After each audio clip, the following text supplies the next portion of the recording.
Welcome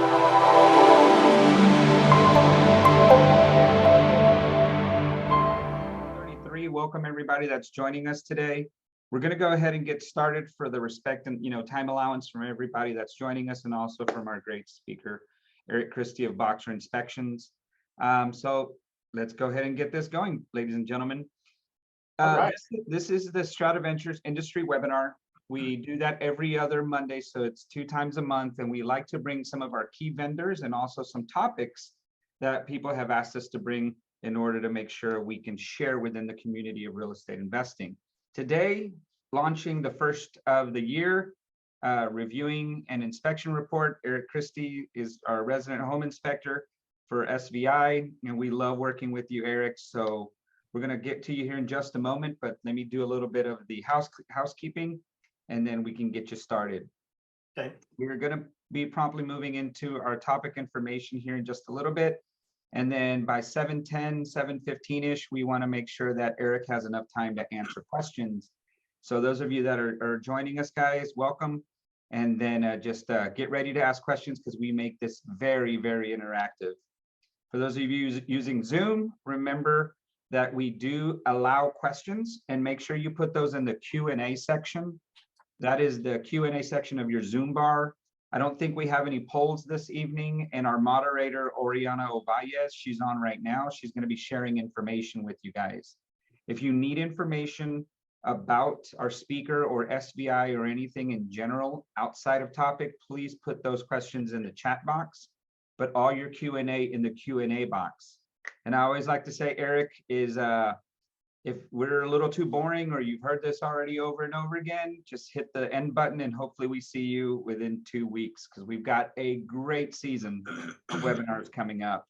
And most of all, guys, we encourage questions. This event is for you. For those of you that don't know Strata Ventures, real simple.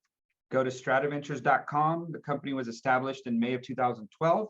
And as we like to say, we're a full service real estate investing company, which handles the 4 prongs of real estate that we really, really cultivate and we help nourish with all of our members. The acquisition analysis side, the real estate services, project management and contracting, and last but not least, funding. So I invite those of you that don't know about us, go ahead and reach out to us at info@strataventures.com. Set up a one-on-one, and let's get to know each other. This is the core SVI team, what really makes the machine work here at SVI. You're more than welcome always to want to talk to any of the core members of SVI and get to learn from their experiences, because that's the reason why they're here, is that they want to share with you, and most of all, make sure that everybody is safely practicing real estate. About me, real quick. Born in Colombia, South America, moved to the United States at the age of 4. I live in Houston, Texas, mortgage broker and asset manager, and I began investing in May of 2012. And as of 2020, when COVID occurred, Eric, we moved this into a national platform, where now I believe, hit over 2,500 members grouply in the company nationally, and we're in over 27 states. And we have a really neat motto called, "It's a win-win or we don't do it." And that's very simple to understand, is everybody has to share in the experience of a positive outcome. We do thrive by having one identity in the member base. When we say, what does a real estate investor do? Eric, I bet you probably hear 50 different versions of what they do, right? Of course. So at SVI, we want to make sure everybody speaks the same language. So our definition is that an SVI member or a real estate investor analyzes, acts, invests, and profits with one word in mind, and that word is risk. So guys, we are huge on mitigating risk. And with that, we love to make sure that our vendors, and we love to make sure that our partners are always helping people understand that there is risk in every aspect of real estate. Tonight, it's the risk of understanding the inspection, and most of all, knowing that these homes, like I like to say, renovated homes come with secrets, right? They come with secrets. So it's now time for Mr. Eric to go ahead and share his screen. And what he'll be able to do, guys, is he's going to go ahead and share a presentation in which we're all going to learn. So Eric, welcome this evening, sir. Yep. Thank you, Diego. For all those you out there, I have known Diego since 2015. I've gone through his program back when it was in its infancy. And so we've been around, can vouch for him, been working with him for quite some time. And it's been very beneficial for us, and also interesting to see how he's adapted and how he's grown through his business, because that's the thing about real estate investing. It changes dramatically, sometimes overnight, and you just have to adapt. And so with that, I'm going to get into what my passion is, which is inspecting. I am as you see on the screen, I am a residential and commercial inspector. Anytime I advertise it, I have to put my licenses up there. So these are all my different licenses that I hold and membership. Excuse me, sorry about that. Phone's ringing.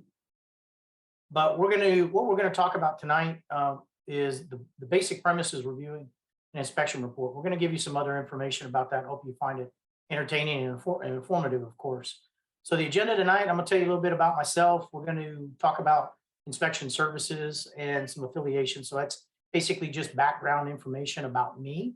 Then I want to talk about the inspection itself. I am located in Texas, so we have some specifics that are required by the state, and those things may vary by state. Since we've got a very broad audience across the US, the majority of the states in the US actually have requirements that inspectors be licensed, but there's a few of them out there that don't. And so based on where you're at, you want to look into that and find out what the requirements are for your state.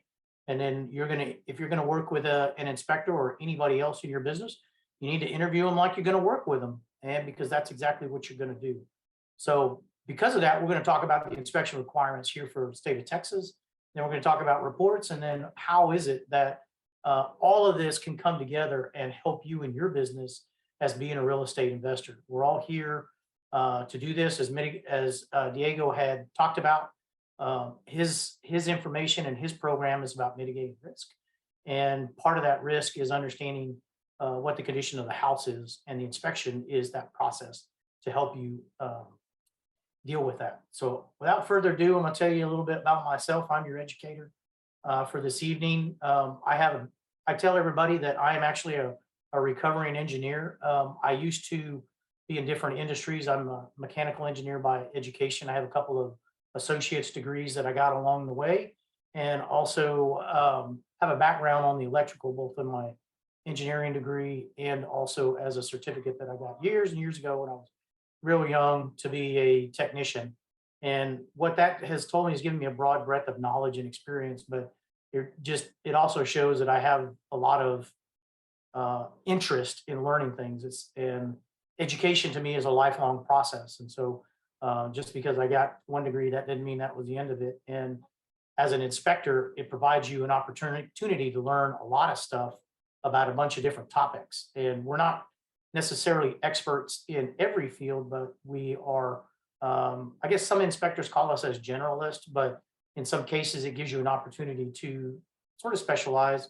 As a mechanical engineer, I delve into the structure of the home and the commercial buildings. And then because of my electrical background, I want to know a lot about the National Electrical Code and what the requirements are for in the construction process there. So with that, my employment background is once I got my first couple of degrees, I started off in the semiconductor industry. I spent 13 years there doing robotic automation and design and development for mechanical systems that were used in the semiconductor transport facility. So this is moving things around in a fab. We were working with robotics and dealing with the mechanical systems that interface with those robotic handlers. After that, I jumped over from the cleanest industry to the dirtiest one, jumped into the oil field, spent 14 years as a design engineer, did really well there. And as I've like to report, that in that industry, no good deed goes unpunished. And so they promoted me into management positions. And my last gig in the oil field was an engineering manager of perforating for one of the large service industries. I was responsible for perforating operations worldwide in both what's known as TCP wireline and slickline. So that was super industry and interesting, and I got the opportunity to work with explosives. So that was also fun too.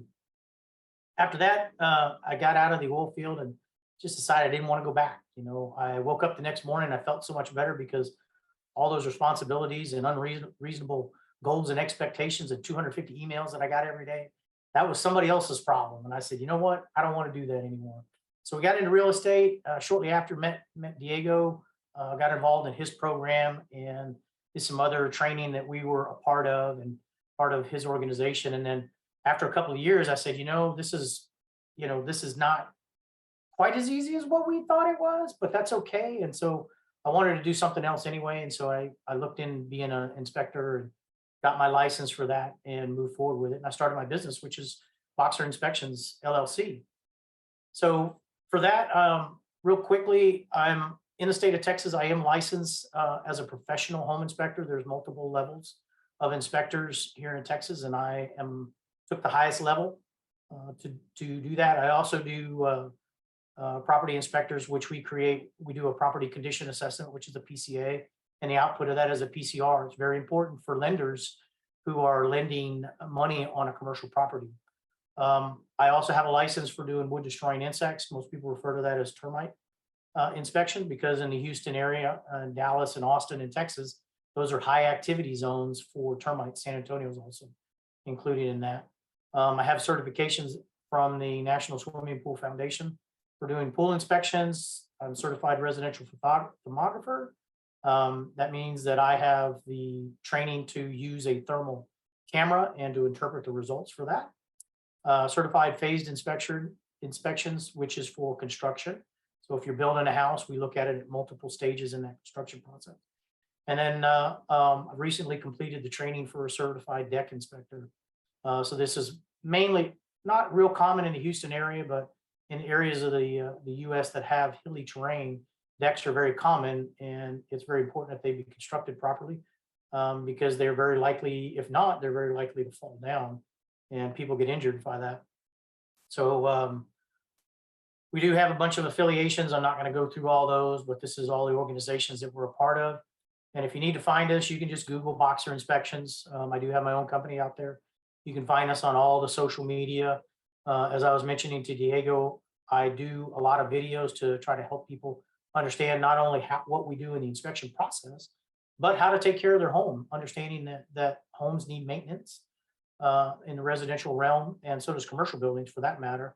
And a lot of folks just live in the house or use the commercial building, and they don't take care of it. And then sometimes they find out that a $300 problem, if dealt with quickly, can be a $3,000 or $30,000 problem if you get into a commercial building. So if you like to watch videos and learn more about it, you jump on the social media platforms and go find us. So let's talk about what an inspection is. So in the state of Texas, there's definitions for that. This is actually the Texas definition. We are, as inspectors, regulated by what's an organization known as TREC, and it's the Texas Real Estate Commission. And for all of our Texas folks out there, they're all nodding their heads saying, yeah, we know who TREC is. There's a lot of cases, they're realtors, investors are realtors as well, and they have to be licensed by TREC as well. So in Texas, they define an inspection as to operate in the normal ranges of ordinary controls and typical settings. And what we're looking at is we're looking at the systems and the components of the home in a visual inspection. And we're going to measure certain things, and you can see in the pictures that we have, which are not up yet. I have to click my mouse. So we use dumb things like measuring tapes. We use digital meters, IR thermometers, and even a lowly outlet tester to check to see whether things are wired properly. And so because of that, because we're regulated by TREC, and because they have put these definitions in place that says that, hey, if you're going to do this inspection, it's going to be operated in a visual format, and you're going to operate it under normal conditions in these situations. They said, what we really need is we need a standard of practice. And what this is for inspectors is a minimum standard that every time I go into a structure, whether it's a residence or whether it's a commercial property, I have to check these things, and they define what those things are. Now, if anybody's interested in that, I'll post the link to that up, and you guys can go and peruse it. They were kind enough about 2 years ago to clean all this up, and so it's not quite as dry and boring as it used to be, but it will help you sleep at night if you're having a problem with sleeping. And so the TREC rules or the standard of practice, it gives you the TAC number, which is 535, 227 through 233. And what that is all the little chapters, and you see it, they starts there, scope, definitions, general requirements, blah, blah, blah, enforcement. And then as you get farther into it, it starts talking about the structure of the home. So the first one is the minimum inspection requirements for structural systems. The first one on that list is the foundation. Understanding that what is the foundation that the home or the building is going to be sitting on. And in Houston, that, and actually most since about probably 1950 or so, is what's known as a slab on grade, which is a concrete form or a concrete foundation that is sitting on the soil. Prior to that, the pier and beam foundation was pretty common. And so if you look at this list that's on here, we're looking at everything from grading and drainage on the house, the roof covering, the roof structure, the walls, the ceilings, the floors, exterior, interior, fireplaces and chimneys, and lastly, balconies, porches, decks, and carports. Now, in the case of porches, balconies, and decks, those don't get inspected unless it's physically attached to the house or it's used as a surface for exiting the home. And so there's a little caveat to that, and that's one of the first things that they tell you in that section. And then moving right along, we're going to talk about the electrical system, HVAC, and then finally we talk about plumbing and then appliances. So all of this stuff is what's looked at in the inspection side for us in the state of Texas. So when we look at an inspection report, this is on the first page. They allow us to put our logo on there, get a nice picture of the property and the property address. And then inside the blue bar would be the client's name. So in this case, I took all that information out so that we could show that picture.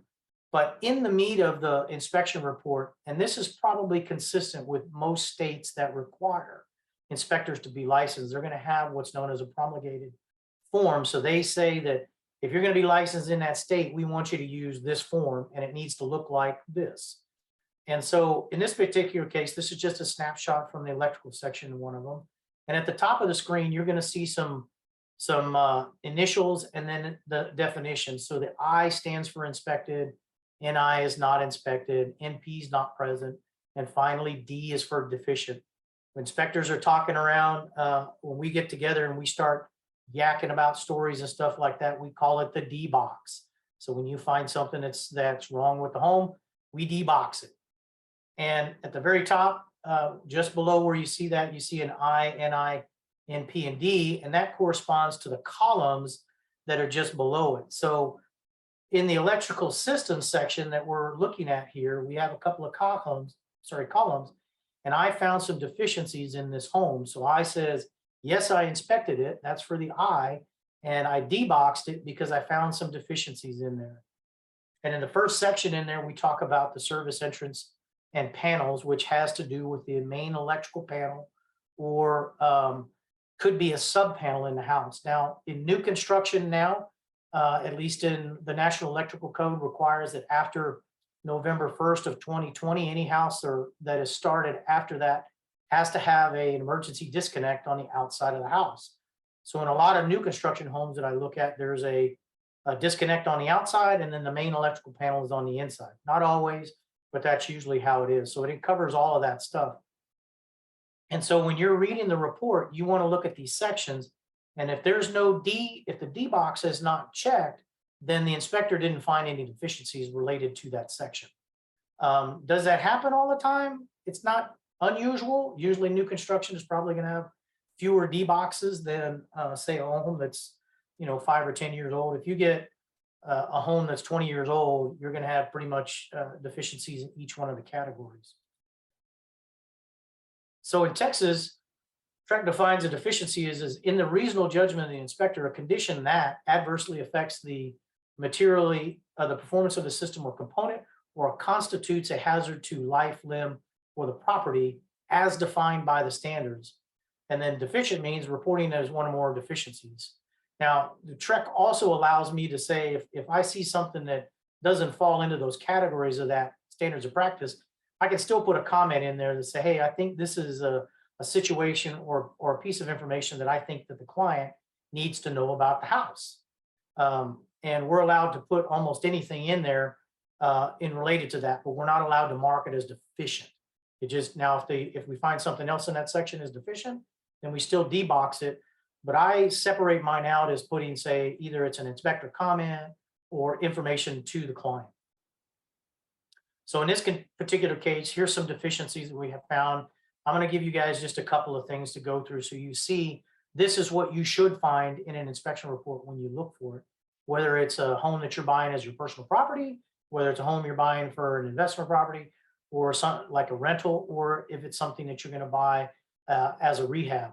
So in this particular house, I was looking at a home that had clay tile on it. And one of the things we look for, because clay tile is fragile, is we're looking for damage or cracked tiles. So in this particular case, this happened to be new construction. And we found about 5 spots here that had broken tiles on there. And that doesn't necessarily mean that there's going to be water leaks associated with it. But if you have damage to the tile, there's always a danger that that piece of tile may fall off the roof in a wind event, or get into a situation where it might block the gutters or something of that nature. And so anytime there's falling debris from something that gets blown off the roof, it's certainly a hazard. This is the same house. So in the National Electrical Code requires that dishwashers, which are usually beneath a sink, or the outlet or the connection for it is usually beneath a sink, kitchen sink, has to be protected with a GFCI outlet. A GFCI outlet is a ground fault circuit interrupt, which protects us humans from getting electrocuted when we stick our fingers in the sock or stick a fork in there when we're not behaving ourselves. So in this particular case, in this house, like I said, it was new construction. They found out that, discovered that there was not a GFCI protection for that. A couple other things. Here's another house I looked at about 2 weeks ago. It was about 40 years old on this house. It had foundation repairs, but we did see damage in the slab, and we did report that as cracks in the foundation. And then looking inside, this is a pro tip for you guys that are walking properties, actually going out and looking at them. Take a good flashlight with you, one that you can recharge in your car. And a good bright flashlight is what I'd recommend, because you don't want to be in a situation where you walk into a property where there's no light and you need to be able to see. But in this case, put the flashlight up against the wall parallel and then wave it back and forth, and it'll show you all the imperfections in the house. And in this particular case, we see the cracks that in the drywall that's above the doors and the windows, which indicate that there's been movement in the foundation. And this is where you're gonna see them. Oftentimes, if you see a crack that's horizontal, that can be just a seam separation in the drywall. Maybe the nails or the screws have come loose, or it could be that there's been some movement in the foundation. But any sort of diagonal, non-symmetrical type cracks are going to usually be attributed to foundation movement. So let's talk about how inspections are going to help you in your business. And one of the things and I took this directly from one of Diego's presentations, that he uses this as one of his first slides, and he presented it to you tonight.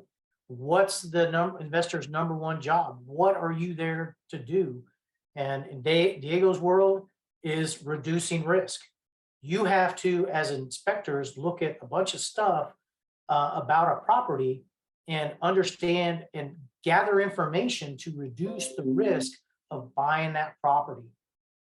And in doing so, you're going to collect that info that is going to help you to reduce that risk. And that could be, is it in Houston, is that property in a flood zone? What's the ARV going to be if I want to sell it? What's my repair cost going to be? What's my cost of money? Am I buying it getting money from a hard money lender, or am I going to private money, or am I using my own money? Those are all just pieces of the information that you're going to need to know about that house before you get into it. And then you want to rely on your skilled professionals. And then in this case, we're talking about inspectors. And the repairs and the conditions. What do you need to know that needs to be fixed in the house? And that's based upon what your exit strategy is going to be. Are you going to buy the house and you're going to flip it? So that means you want to sell it as a retail product on the MLS. Well, you're going to go look at all the other properties in the neighborhood and see what they look like. But at the same time, your inspector should be helping you to understand, what is it that I need to fix in this house? And, you know, if I'm trying to um, repair the house and get it to the standards that are in the neighborhood, is there something else that's within my budget that I can fix that may help me sell it? And the inspectors can help you to do that as well. And the thing you need to look at when you're making that decision, because a lot of times that's a business decision based upon money, is what's the impact of those deficiencies? Is it going to affect the structure of the home? Is it going to affect the people that living in it? And then you want to ensure that the repairs are made to the requirements. And so on that note is, how does the investor work with an inspector? So up front, we can help you to inspect the house so that you know what the condition is before you buy it. Because if you pay too much for the house, it doesn't matter, because the only flexibility on the backside of that transaction is going to be your profit. So if you pay too much for it, that means you're reducing your profit. So a pre-purchase inspection can help you to understand what deficiencies are there that you need to fix so that you have a more accurate repair cost. If you have that, then you're less likely to be in a situation where you pay too much for the house. As you're going up making the repairs, we can do draft inspections to help you to ensure that your trades have done the repairs that they were supposed to make, and were they done to the code requirements. Now, in some cases, you're going to have city inspectors come out and look at stuff, but they're not going to look at it to the detail that an inspector will be. Because a lot of times the city inspectors, they have to look at 10 or 15 houses during that day. So they might be at your property 10 minutes, 15 minutes, maybe 20 minutes. And a lot of times if they see something that they don't like, they just red flag it and they walk out. They just mark it and they sticker it and they're gone. And you got to fix it and you got to make another appointment to call them back out. But we're going to look at everything and we're going to try to identify all those deficiencies so that you know that your trades did everything that they're supposed to do, that you're fixing to pay them. And then finally, skip the jump there, the pre-listing inspection. So right before you go, once everything's rehabbed, or right before you want to put it on the market to get somebody in there to rent it, then maybe it's a good time to have it inspected and to find out whether something was missed or not.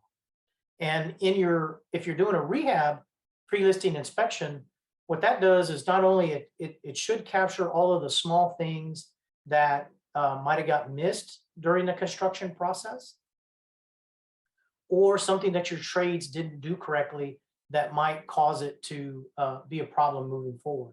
So let me give you some examples in that regard. So from my experience with dealing with clients, when they go look at a house, regardless of what the age of the home is, there's a couple of ways that a buyer for the property is going to walk away from that house.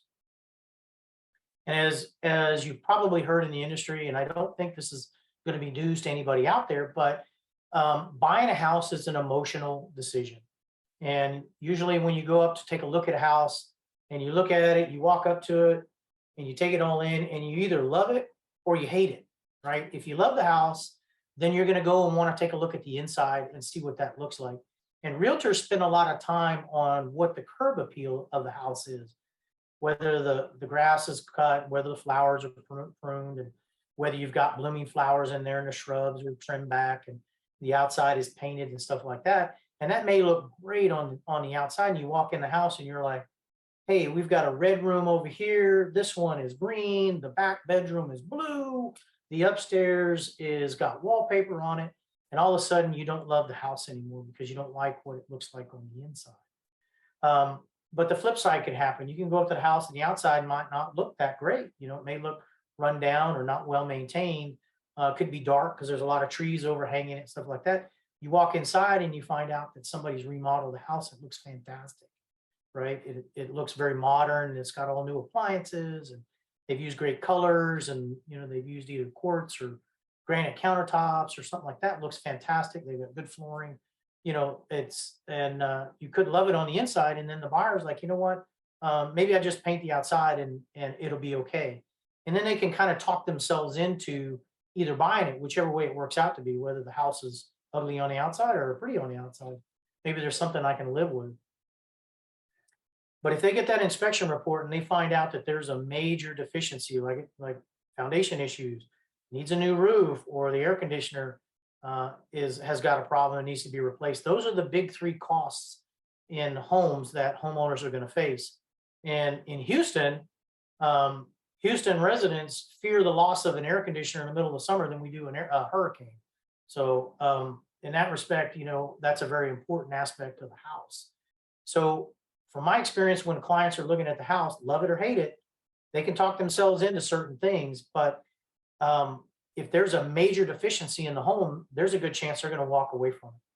So if you're trying to rehab that house, we can help you to identify what those are, that make sure that you get those fixed in your repair estimate, and you account for that cost, that you don't want to have to be paying for that because you can't sell the house. The other thing that clients will walk away from is if the inspector just finds a whole bunch of issues with the house. So we go around the outside of it, we find some cracked brick and some rotted trim and some caulking that's been deficient in a lot of areas. So there's water getting in by the windows and by the doors, and you got the soil line is too high, and you've got damaged shingles on the roof, and a ton of things like that are going on. And there's just a litany of items that are wrong with the house. They'll think, well, if we found all these little issues, then maybe I'm going to walk away from the house, just because maybe there's something big that we don't know about, just because of all these little items. So your clients or your customers or your buyers may walk away because there's a big item with the house, a big deficiency or a big repair, or that there's so many little things wrong with the house. So a pre-listing inspection at the end of all your construction process is to get rid of all of those little items, so that when they go to do their inspection report for the buyer is going to be a lot shorter. And when that happens, then they're less likely, if there's not any big issues and there's not a whole litany of items that are going to make them walk away, then it means that you're more likely to get your asking price or very close to it, or negotiations are going to be a lot shorter. And they can't come back with a 50-page report and say, hey, go fix all these things. You're less likely to do that. So the pre-purchase inspection before you buy the house, so you ensure that you got your repair cost as accurate as it can be, that you can. It ensures that you don't pay too much for the house. Draft inspections during the construction and remodeling, make sure that everything's done the way it's supposed to be done. And finally, the pre-listing inspection helps ensure that the buyer's inspection report is going to be as short as possible. And all through that process, your inspector, if you've got somebody that's willing to work with you on the inspection processes, they're going to be a resource for you. You can pick up the phone, call them, ask them questions about stuff, take pictures of, hey, what do you think about this? Is this right? Or what should we do here? Do you have any suggestions? Things like that. There should be somebody out there that you want to work with, that's willing to work with inspectors, and the inspectors are willing to work with the investors. A little short story from my experience as being an inspector is that I've talked to a bunch of inspectors at my meetings and our professional organizations, and they always make jokes about investors because they're inspecting the house for the buyer after an investor has paid too much for it and has to shortcut the repairs. And when you do that, you get a bunch of half done repairs or things that were really done in a shoddy format because there just wasn't money to cover it. And so they're always on the back end of the transaction, and they end up with a very long inspection report. The buyer doesn't buy the house. The buyer's agent doesn't close the transaction, so they don't get paid. The seller's agent doesn't close the transaction, so they don't get paid. And who do they point the finger at? They point the finger at the inspector and say, hey, you're the one that broke this deal. And that's why we want to work with investors at the front of the transaction and make sure you don't pay too much for the house, because then you're not going to be in that position and you're going to have a much better product out there. And then any sort of rehabs that have your name on it, then people are going to have respect for you. You're going to have credibility associated with that. So you need to find an inspector that wants to work with you at the front side of the transaction. It's not somebody that's going to be stuck with an inspection on a house that has shoddy repairs. And if you want to build a business in the investing world, you can't be working on houses and doing shoddy repairs. That's going to catch up with you real quick. And so that's something that you need to learn and be aware of. So, that's how you read reports. That's how these reports can help you in anything that in the house or in a commercial property is fair game for us to do the inspection, and should have a good understanding of how inspectors can help you. We certainly can help our investor partners, which are in the Houston area, and we're always available. I've had phone calls from folks after doing webinars with Diego's called me from Florida, called me from Arizona, and just ask questions and things like that. And so we're always happy to help if we can, but certainly our focus is mainly the Houston area. So with that, I'm going to click the last slide, big question mark, see if anybody's out there got any questions. Diego? Absolutely, Eric. Thank you so much for the information. And I went ahead and put a message out to everybody that said very good point, which was when you started talking about the investor that overpaid for the property now starting to cut corners, is that at the end of the day, when that inspection report comes out, everybody's struggling on the financial side, because sometimes FHA loans require for you to have the work done before these things actually get to the final closing table. But last but not least, how are you expecting to get appraised value in which you intended that number to hit, right? Yep. Yeah, FHA and VA, very specific about that, because the folks that are getting those loans typically don't have a lot of money to put down. So they're not expecting them to be able to come into a house and have to make repairs. So there's information out there. If you think you're going to be maybe dealing with buyers that are going to be doing FHA or VA loans, you need to understand what those requirements are, and your inspectors need to know that as well, because Absolutely. they have to look for those things. And if you're going to go through that transaction, the buyers and the loan company is going to expect the seller, which in this case would be the investor, to make those repairs. Yeah, would you agree that it's a great idea for people that are investors, if they're working with a real estate agent, maybe have them give you a call? Because at the end of the day, your 2 cents to just kind of put the realtor in the right direction, really at the end of the day, it's going to help the whole overall process.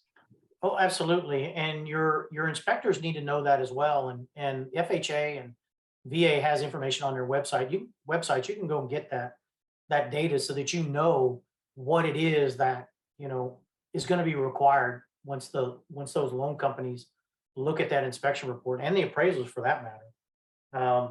And so they're going to have these specific requirements. And as an investor, if you're going to be in that realm, you need to know that. Excellent. Well, we've opened it up for questions, guys. Feel free to put that in the Q&A section. We have a question here. And you know what I like to do, Eric? You don't have your contact info. Do you have that right there in that slide? Or I've got it in our press. Can I go ahead and share that? Yeah, yep, go ahead. I just put the social media stuff on there, but let me stop sharing here. All right.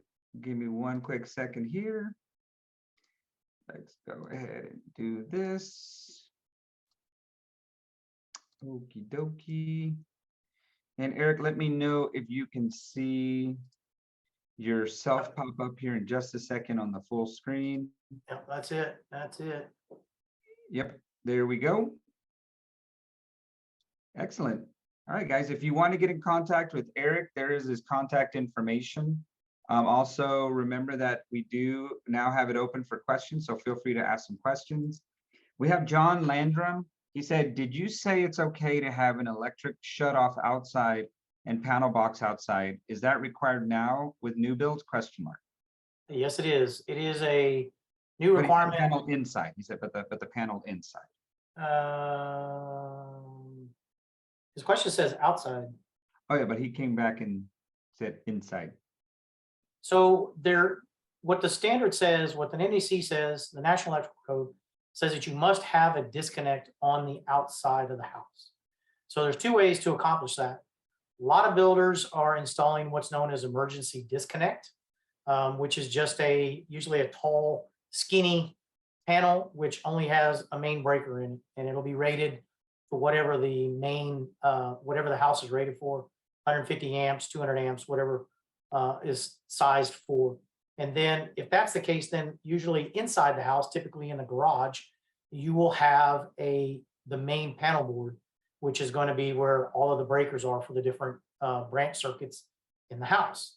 Now, in some cases, like probably entry-level homes, you're likely to see the actual panel board, the main electrical panel is actually mounted on the outside of the house, in which case at the very top is the main disconnect. So it solves both purposes. The only difference is the one that's on the outside has to be a weatherproof panel, or I say a weather-resistant panel, because nothing's weatherproof. And then the ones on the inside of the house are obviously not going to be that way. So there's the two ways to have to do it, and it's any house that was started after November 1st of 2020. So the standard was released in September of 2020, but they delayed it because 2020 was the COVID year, and so they delayed it by 2 months, but it went into effect on November 1st. Okay, thank you for that answer. Sure. Jeff Whitaker asked, isn't it also risky in some ways to do a pre-inspection before a home sale because the TREC contract requires you to disclose that?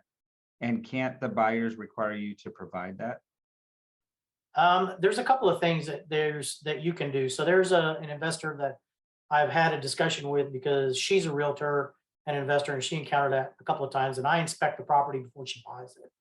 And basically we're defining all the deficiencies in the house, and she's going to take that report and she gives it to her contractor and say, go fix. And so at the end of the transaction, when the disclosure lists in Texas, there's a question that says, has there been an inspection on the property in the last year? And you say yes. Well, the buyer's realtor said, hey, I want to see that report. Well, what I told them, and I said, you can approach this in a couple of different ways. Number one is that you as the client, you own that report in Texas. And the Texas law says that you own that report, and nobody can give that report to anybody else unless you say so. So I may have created the report, but I can't send it to anybody else but you because you were the client. So you own that report, so you're not obligated to send it to anybody else.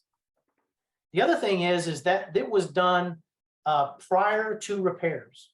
So it doesn't really have bearing on what the condition of the home is, because as any inspector will tell you, at least anyone that I know has experience in doing this, that the inspection report is valid the day of the inspection, because you don't know that the following day a water pipe broke and flooded the house. Exactly. Or somebody lost control of their vehicle and drove it through the front of the house. You don't know that. Anything could have happened the following day. So the inspection report is only valid of the day of the inspection. And two, the client that had the inspection done and paid for it is the one that owns that report. So it doesn't have any bearing because the condition of the home has changed between when it was done, which was maybe 3 months before that, till now. The house has been completely remodeled. We've replaced the roof. There was no problems with the foundation, but we fixed the grading. We trimmed the trees. We put gutters on the house, put in new air conditioners, remodeled the inside and the flooring. We fixed the loose railing on the stairs. So it really doesn't have a lot of bearing in how the condition of the house is now. And so their best protection as the buyer is to go get their own inspection. Absolutely. That actually happened to us one time. We were looking at a property from a lender, and when we walked in there, everything seemed to be okay. It was under control. But then about 3 days later, after we walked it, we decided to go back out there, and all the wiring had been ripped out. They had removed the toilets. So I'm assuming a new inspection report would have called a bunch of things in the D box, right? As you stated. Yep. So yeah, absolutely. Absolutely, you can't hold that inspection. And it's a negotiation thing, right? Because but you have to stand your ground and tell the buyer's agent and say, look, you need to go get your own inspection because this was done 3 months ago. And it was valid that day. It's no longer valid. Yep. And actually, another thing that's pretty important to think about is the smaller the inspection, definitely the inspection reports that you write, Eric, are so easy but so thorough that I think every realtor that we've ever worked with that has seen your inspection, they feel very, very comfortable to not put a negative side to an inspection report, because a lot of them, when they look at it with their client, they're automatically indirectly kind of scaring that buyer to push away from this when it could be something very, very small. So I say that as a form of somewhat of a of a recommendation. If you're going to use Boxer inspections, guys, he's not just definitely looking to produce an inspection, but it's more because, you know, it's everybody has to. Yeah, you're going to learn from this Oh. process as well, and it's Yeah. important that you do that. Yeah. And on that note, I mean, inspectors are not code enforcement people.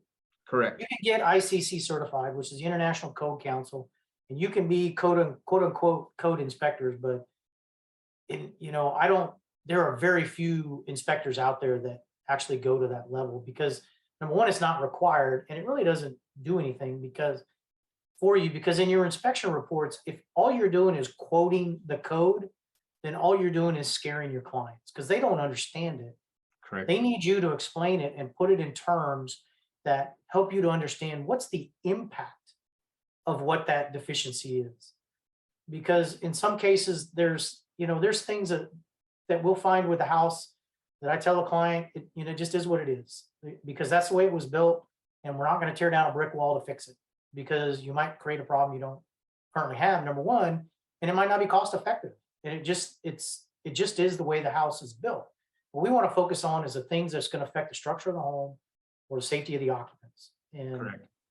If you follow that line of logic, then your inspectors should be writing their comments in such a way that you can understand that. If they're writing techno speak to you, they're probably not the inspector for you. Correct. Because all they're making you do is be the inspector and interpret what the code says. And Correct. that's not your role. You're an investor. So surround yourself with the professionals that are going to help you to be a better investor. And guys, another thing here that and I'm glad you brought that up is you always have to look at, we're big on mitigating risk, is that whoever's presenting an opportunity for you to purchase, let's say a wholesaler, it's amazing, Eric, how the 5 big ticket items of which we always address in every renovation here are never addressed. The 5 big ticket items, guys, that's HVAC, foundation. What is it? HVAC, I'm just drew a blank. HVAC, Roofs. foundation, roof, electrical, and plumbing, guys. Those 5 big ticket items: HVAC, electrical, foundation, plumbing, and roof. It's amazing that those are the things that will, rear their ugly heads in mid-project or even at the end, and all of a sudden your profitability has just gone out the door. So guys, address those 5 big ticket items. The inspectors are there to give you the best overall opinion and information that they can on that. But I would have to say the inspection is if not probably one of the most important things that you need to do. And So, sometimes it's a business decision too, Diego. oh yeah, In dealing with some of those systems, right? It's like, hey, there's no other house in this area has a new roof on it. This one is a little bit old, but I'm going to do a chemical wash and make it look better, but I'm not going to replace it. That could be a business decision. And, because a roof is going to be one of the most expensive repairs you're going to have to make on a home. Yeah. And sometimes that's a business decision. And if it's acceptable and the client's willing to buy it that way, then maybe the amount of time you spend ordering one, the amount of money that you're going to spend getting one, but the amount of money you're going to potentially save from walking into a disaster, guys, it's a no-brainer. It's absolutely a no-brainer. Remember, guys, you can go. We still have a little bit of time. There's still time in the Q&A if you wanted to go ahead and put some of your questions. But if you wanted to reach Eric directly, there's his phone number, and also info@boxerinspections.com, or you can also visit him at his webpage, which is boxerinspections.com. Let's see here. We have a question here that popped up, Eric. It says, do you have any comments on PEC versus copper plumbing? So I think Jeff's referring to PEX. It's PEX. PEX is kind of like the new standard in residential plumbing. My house actually has copper. The nice thing about plastic, the PEX piping, is it is a little less susceptible to freezing, and it's certainly a lot easier for the plumbers to work with because all of their fittings are they just push them together.